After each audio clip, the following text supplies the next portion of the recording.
Hello, my name is Leonard Gilbert, and I'm a resident of Mentor, Ohio. I've been a resident for over 30 years. I've attended the same church, Grace Covenant, located in Olmsted Township, Ohio, for over 30 years.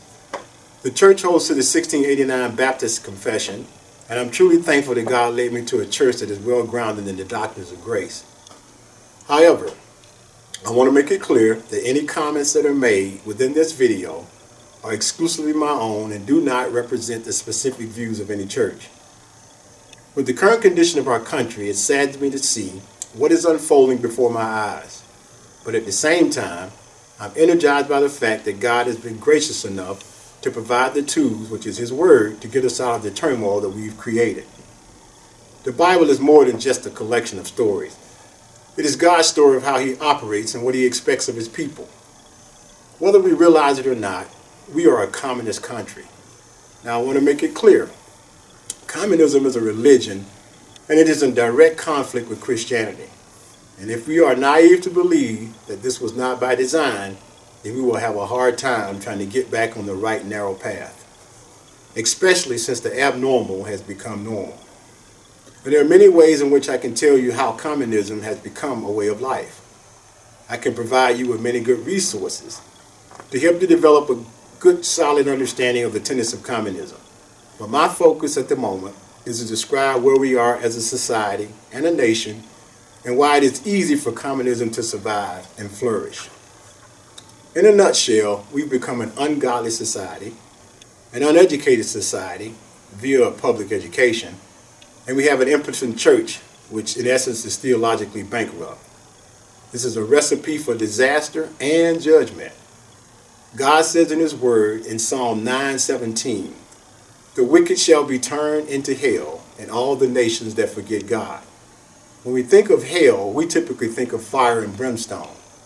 But we must remember that there are consequences for sin. So, we can see hell unfold on earth right before our eyes. I'm sure that we can all attest to that. As for dealing with the issue of communism, I am not naive enough to believe that what has been done can be turned around overnight. It took years and generations to get where we are. However, there is one battle that can be fought to at least wake people up to the reality of where we are and energize the populace to set the stage to move us in the right direction. More importantly, it will hopefully set the stage for the next generation so they have a fighting chance to deal with the turmoil that we have created. God is clear in His Word that there are blessings for obedience. With that in mind, it is not for me to determine a timetable.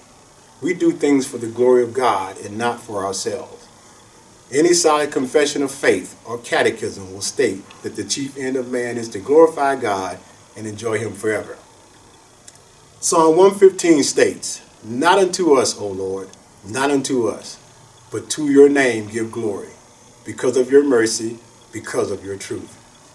Now, as for the imminent issue at hand, one of the key tenets of communism is the abolition of personal property. Now, one may be asking if this is the case for our country. Let me start with a basic comparison. If I'm renting an apartment and I don't pay the rent, I would be evicted. If I'm living in my home and do not pay the property tax, I would be evicted.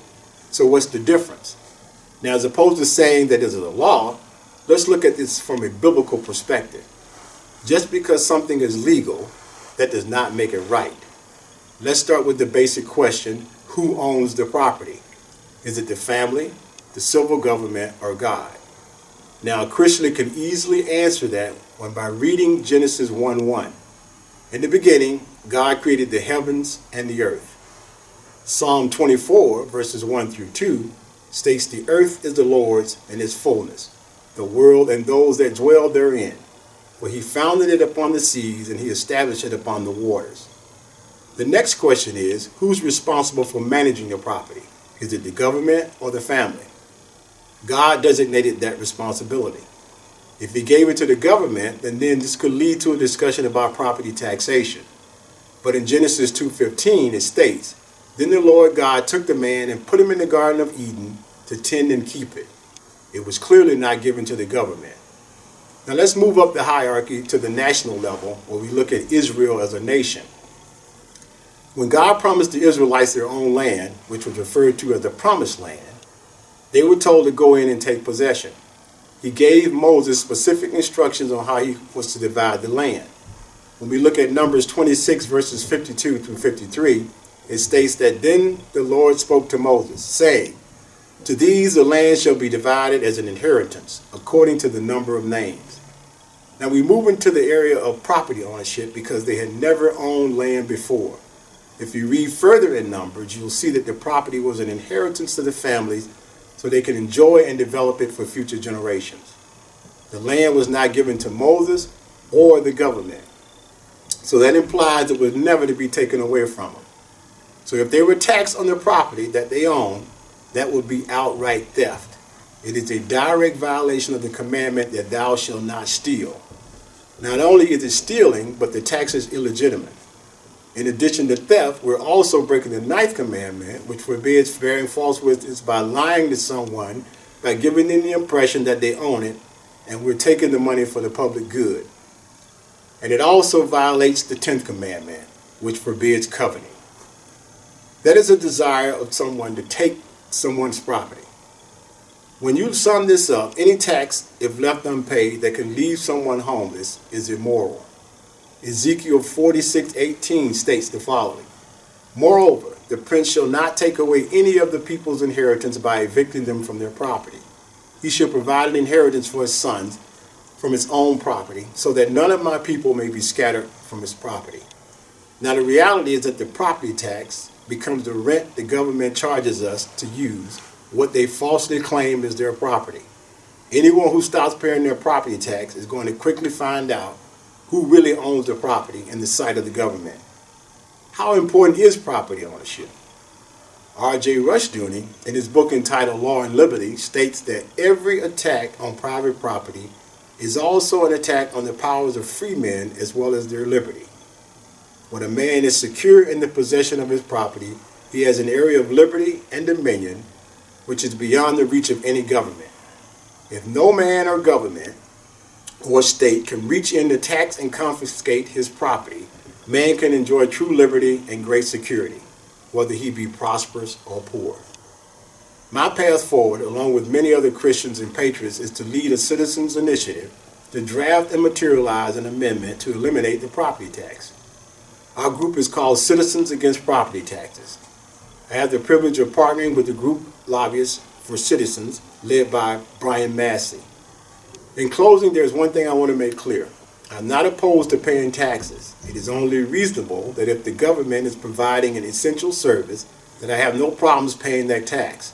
But it should never be tied to someone's home. If we truly define the role of government from a biblical perspective, we will find the role to be limited and the citizens will not be overtaxed using an ungodly system that is tied to a perceived value of my home. Again, we know that this is going to be a heavy lift. God will control the outcome as he sees fit. Our focus is not just the end goal. It's about doing what is right to glorify God, which includes helping people along the way to keep them in their homes. In future videos, we will go into more details to help you better understand property taxes and the protected property evaluation increase in 2024, which is payable in 2025. We will also provide short videos on taxation, education, and the God-ordained role of the primary governments, which happen to be the church, the family, and the state.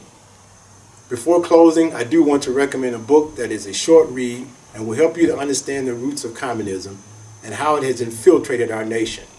This book is entitled Property Rights as Sacred as the Laws of God by Arthur R. Thompson. Also, if you would like to contact our groups for additional information about the path forward, you can contact us at stoppropertytaxes@gmail.com or lobbyists for citizens@gmail.com. Until next time, thank you for listening.